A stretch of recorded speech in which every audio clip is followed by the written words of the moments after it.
Right, all we need is a priest for the buff and we can start. I am a priest.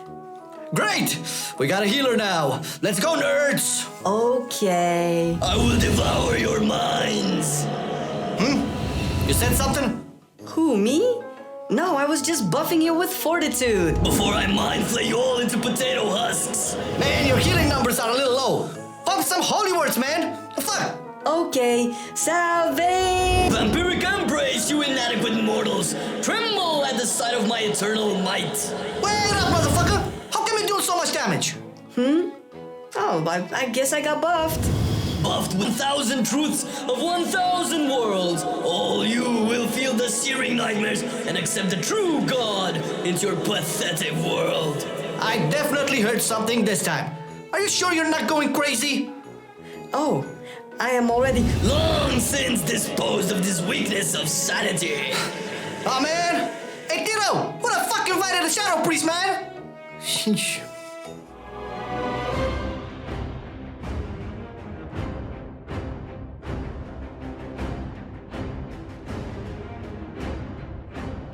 And before we go into the talent section, just a quick thumbs up to the video will actually help us a lot. And of course, subscribe and enable those notifications if you enjoy our content, because modern YouTube algorithm says that even if you are subscribed but you don't have the bell thingy, you might not just be interested in our content because YouTube logic. But it actually does help us a lot, helps the videos get to more people, because, it's kind of an iffy time for a while. But not for Shadow Priest! Hey! On the first row, go for Fortress of Mind as the best all-around pick. A powerful Mind Blast will be the best thing for you. Mind Blast won't be the only thing powerful, because with this talent, it will increase the damage of your Mind Flay as well. Curious minds indeed. For Mythic Plus, you can also go for the alternative pick, Death and Madness. With this talent, you will have to coordinate your Shadow Ward Death and use it to snipe dying mobs for the extra insanity you will receive, plus Shadow Ward Death cooldown resets. A very good choice is to take it with the explosive affix as well. Your insanity bar will be infinite and no one will have to cry about doing them. On the next row, go for Body and Soul. This talent will make your Power Word Shield and Leap of Faith increase their target's movement speed. It's the only mobility talent you have for your wheelchair class, so go with it, you'll need it. The other options on this row can have some uses when you or your group is struggling with healing, but they are very rarely taken, more often in PvP. Next, you'll have choices. Yes, many choices depending on the type of content you'll do. For pure single target situations and mostly in raids, go for Twist of Fate. You mean marriage? This talent will put you on the execute phase list and will increase your damage when hitting a low health target. For spread AoE cleave, go for Misery as the default pick. So it is marriage. This talent will let you have Shadow Ward Pain whenever you cast Vampiric Touch on a target. It will prove useful on dungeons with low numbers of mobs per pool and bosses like Soul Render, where you can spread your dots quickly so you can come back faster to your priority target. Finally, for stacked heavy AoE situations, you will go for Searing Nightmare. Just forget it. This talent will come with some conditions, like having Insanity and Channeling Minds here, but it will be worth it. You will receive an AoE explosion that will put Shadow Ward Pain on all of your target that it touches. On your utility row, only two options are viable, depending on your needs. If you need a single target stun, go for Psychic Horror, and that problem will be solved. Yes, you'll be able to stun a target. Congratulations. If you need interrupts more, cause your group is full of casters, go for Last Word, and you'll have the Last Word making the mobs shut the hell up more often. Wish these bitches would shut up so I can record this shit! On the level 40 row, you will go for the Auspicious Spirits talent as the best pick in both raids and can be useful in dungeons, when your group doesn't really need extra AoE of course. This talent will make your shadowy apparitions deal extra damage and generate insanity. Yes, even after all the nerf, it's still the best pick. For clumped up AoE and usually in Mythic Plus, you can also change to the Shadow Crash talent. It's a relatively short cooldown generator that will hit all targets in an area and is a relatively slow traveling projectile, so care when you aim it so that the tank doesn't move the mobs out of it, On the second to last row, Void Torrent will be your default pick for raids, usually. It's an old Legion artifact ability, made it into a talent that will make you channel big deeps into one target and generate a bunch loads of insanity. Mindbender will be the AoE / Mythic Plus alternative and the default pick for every encounter if you are a Night Fae or if you are using the Shadowflame Prism Legendary. The Mindbender talent will replace your Shadow Fiend with a much more powerful Mindbender and will lower its cooldown to 1 minute so you can use it for almost every pack. On the last row, the Hungering Void talent will be the default pick in every situation. This talent will make your Void Bolt leave a debuff on your target on which you will deal extra damage, and Void Bolt will also increase the duration of your Void form. It will also synergize very well with the Dissonant Echoes Conduit. As an alternative in dungeons, you can also go for the Ancient Madness talent. This is a more bursty AoE oriented option that will provide you with a lot of crit that will decay in time after you enter Void form. Take this talent into dungeons and N'Zoth will be proud of you.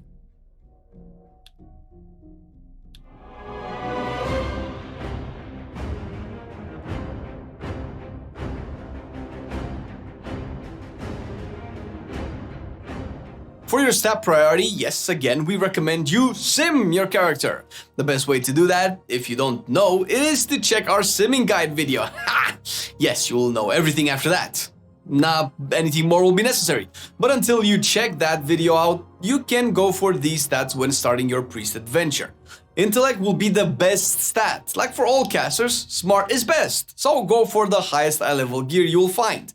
If you have a bunch of high eye level gear to choose from, then you will want to go for haste as the most desired stat. Dots will tick faster, GCD will be smaller, and spells will be casted faster. Everything you need will be taken from haste. Next, you'll want more damage on your dots and spells, so go for mastery. Then go for crit, and finally versatility will be the lowest priority when it comes to secondary stats. This is a rough representation on the Necro Priest stats as its legendary is not really affected by mastery. For the other covenants, mastery will be very tight with haste.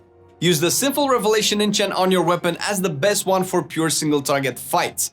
Celestial Guidance is not very far behind Sinful in single target and will outshine it as soon as one or more targets will appear, so if you don't want to be bothered with swapping, just keep Celestial all the time. At low eye level, go for the Eternal Insight enchant for your chest. Swap to the Eternal stats one for high content and when at much higher eye level. And speaking of high content, don't forget the temporary buff from Heavy Desolate Armor Kit. It will help you survive more.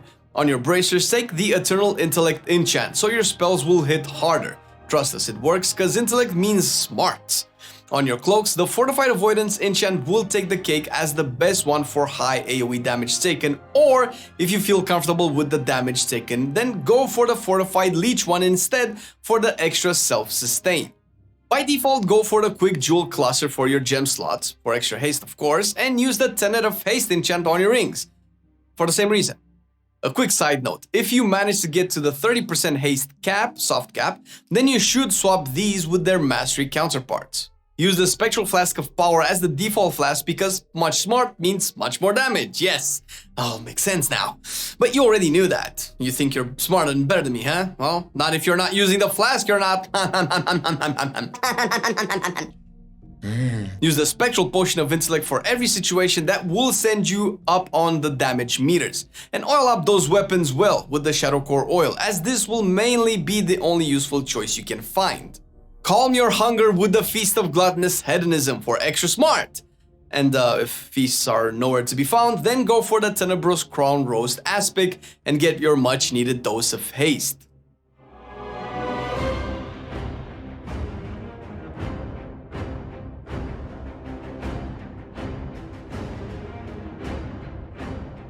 It's 915 and we can freely change covenants, yes! But still, this time it will be all about those Necrolords. They'll provide you with a lot of single target and priority target damage and will not forget to AoE everything around you.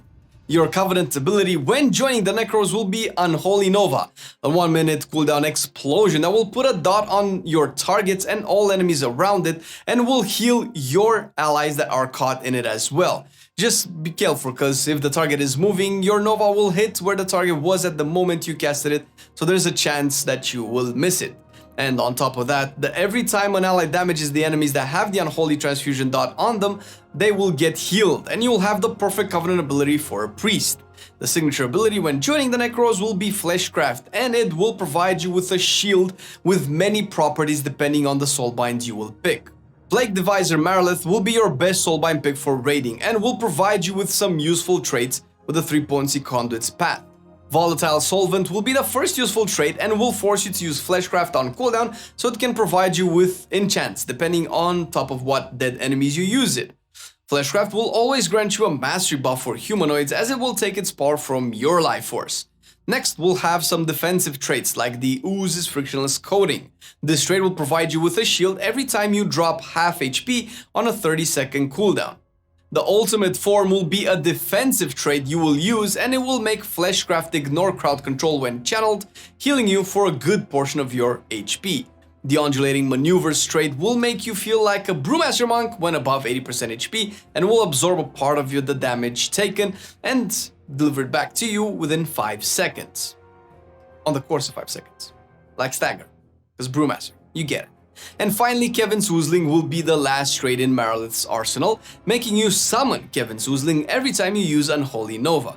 Considering the cooldown of Unholy Nova is only 1 minute, the uptime of the Oozling will be quite good and it will damage and heal allies whenever it is present.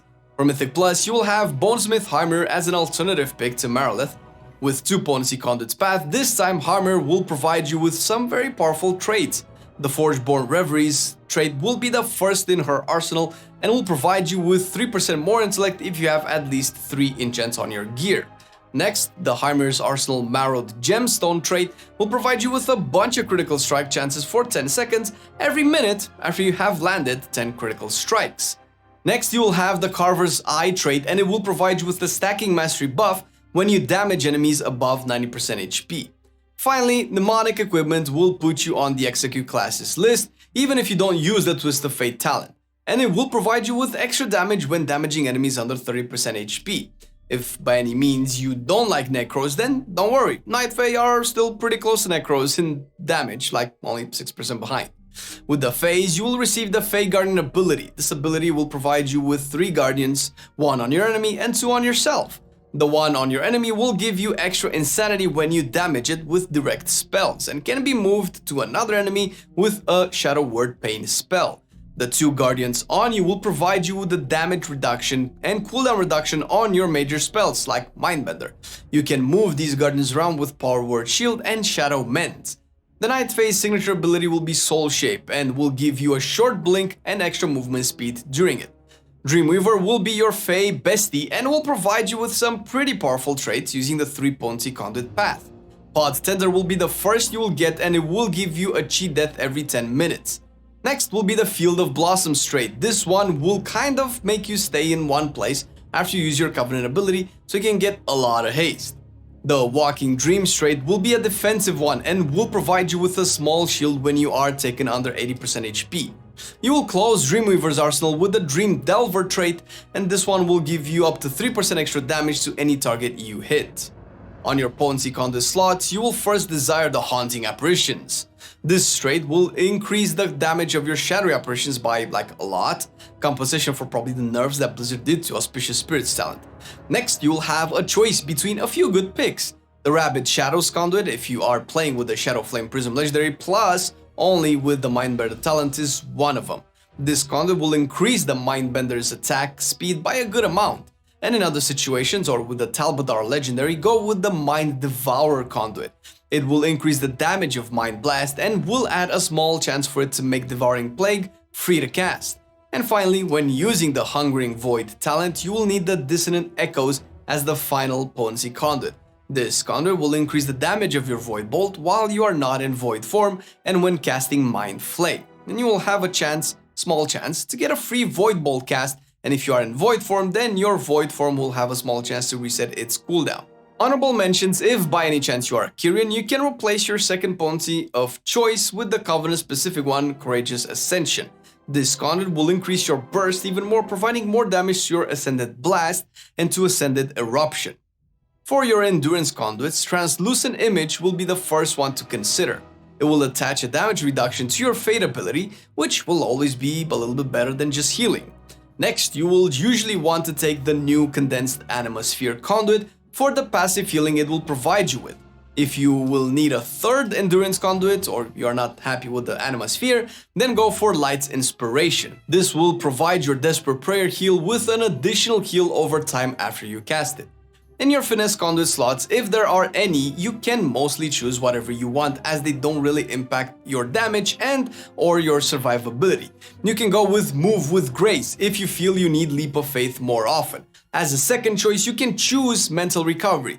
This finesse trait can prove useful in dungeons if your tank has to kite, and you can slow all mobs with your Fear or Mind Bomb ability.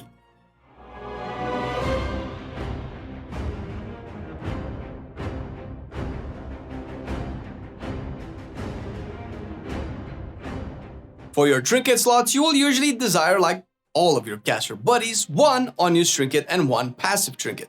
The Soul Letting Ruby trinket will be the best one on use you can find, and you can get it from the Theater of Pain dungeon. This one will slow your target for a small amount, and will heal you, and it will provide you with a bunch of crit. Yes, you'll almost never want crit with this trinket anymore. As an alternative to the Ruby, you can go with the one from Ner'zhul, Shadow Orb of Torment. This trinket will make you hurt yourself, so be careful with it, and it will provide you with a lot of mastery depending on how much you hurt yourself.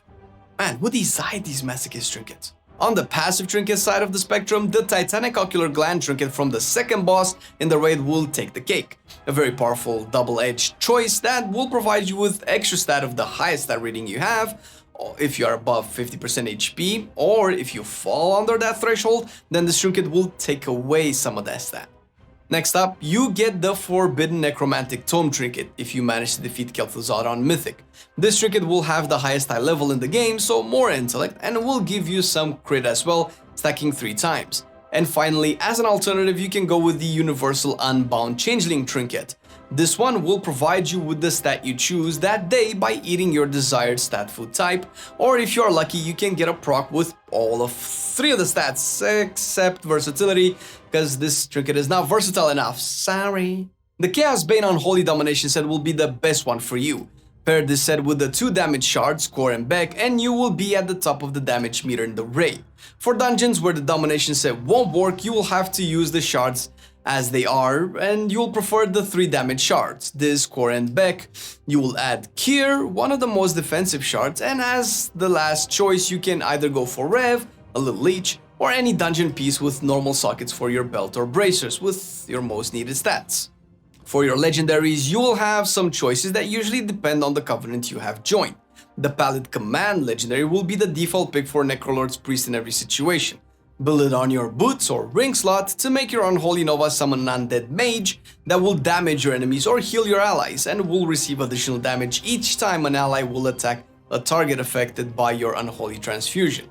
The Shadowflame Prism will be the best pick for Nightfey Priests in every situation and the best pick for Mythic Plus and AoE for other covenants, except Necros. Build it in your hand slots to make your Mind Blast and Shadow Word Death spell teleport your Mindbender or Shadow Fiend behind the target and hit up to 5 targets for extra Shadow Flame damage. Whenever this will be triggered, the duration of Mindbender will be increased. For Kyrian Priests, in single target situations, Talbadar's Stratagem still holds the title for Best Legendary. Build it on your leg slot and it will make your Mind Blast hit like a truck when a target is affected by all of your dots at the same time. If you want to make a DPS happy at the cost of some of your DPS, then you can go for the Twins of the Sun Priestess legendary. Build it on your necklace slot to be able to use your power infusion on an ally and receive it yourself as well. The best weapon you can find use of will be the Staff Maledict Opus from Kel'Thuzad, because it's the highest high level weapon you can find and with decent stats. In case you cannot get one of these because Kel'Thuzad is on Mythic is no joke, then you can use the 252 with Haste Mastery stat weapons from the weekly vault from dungeons.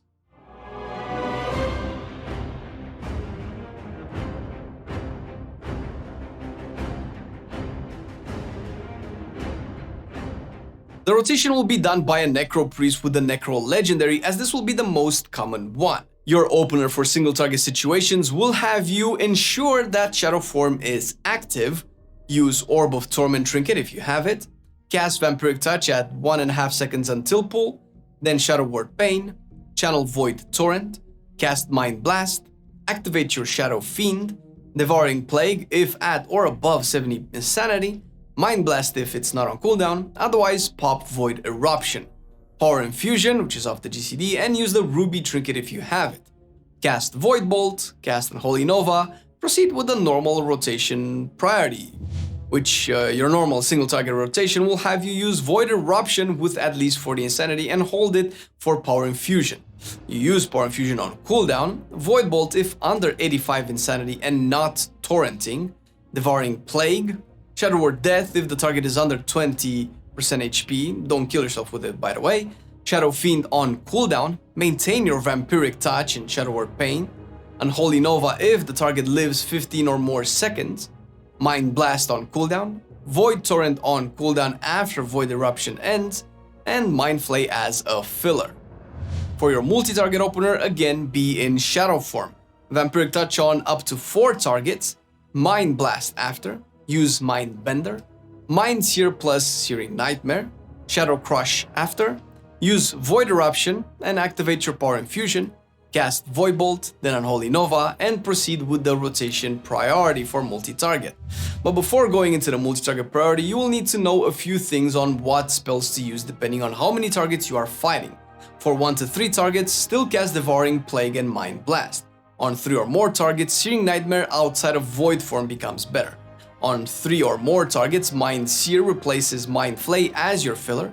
On 4 or more targets, use Searing Nightmare as your only Insanity spender. When 4 or more targets are present, then you will also drop Mind Blast, except for the Dark Thoughts procs. And at 5 targets or more, drop Void Bolt without Hungering Void, drop Vampiric Touch inside the Void form, and only use outside if you do not have enough Insanity for Searing Nightmares. And with 6 or more targets, drop Void Bolt with Hungering Void, and at 8+ targets, drop Vampiric Touch for Searing Nightmares. Your multi-target priority will have you use Void Eruption with at least 40 Insanity and with Power Infusion, Unholy Nova if targets live for more than 15 seconds, Searing Nightmare if there are 3 or more targets stacked and no priority one, Devouring Plague on the priority target, Void Bolt on cooldown, Shadow Word Death if the target dies in 7 seconds, Mind Bender on cooldown, Mind Blast if targets are spread on cooldown, if stacked only use the instant cast effect, maintain Vampiric Touch on 4 targets, use Shadow Crush on clumped targets, Mind Sear as filler with 3 or more targets. This video and guide essentially was particularly difficult to make, so we would like to give our thanks to San, our Patreon, who has been a Shadow Priest for like 14 years and is a Mythic Raider, so he knows his shit. And of course, Publik as well for providing us with the clarifications that we needed to make sure that you are not misinformed. If you want to get more in depth with Shadow Priest, check the Shadow Priest Discord community. You'll find a lot of Publik's work there, who is one of the strongest, if not the strongest voices for Shadow Priest, giving you the spec that you deserve. Thank you everybody in the Priest community, and thank you Patrons for supporting this video and for being with us along the way, because it is a tricky time for YouTube and we really appreciate every little bit of support that we can get from you. And if also you, dear viewer, want to support us a little bit more, you can check the Patreon link down below. There are a couple of tiers with a couple of rewards that you might like and see. It's not required, but it's really appreciated. Thank you for watching the video. See you next time. I've been loving it then, I still love it now. Still, I play WoW. Still, I play WoW. Getting better every day, let me show you how. Cause still, I play WoW. Still, I play WoW. It's getting harder to stay, but at the end of the day, it's a guilty pleasure, so just log in and play. Whether it's classic or retail, I'ma do a /bow. Still,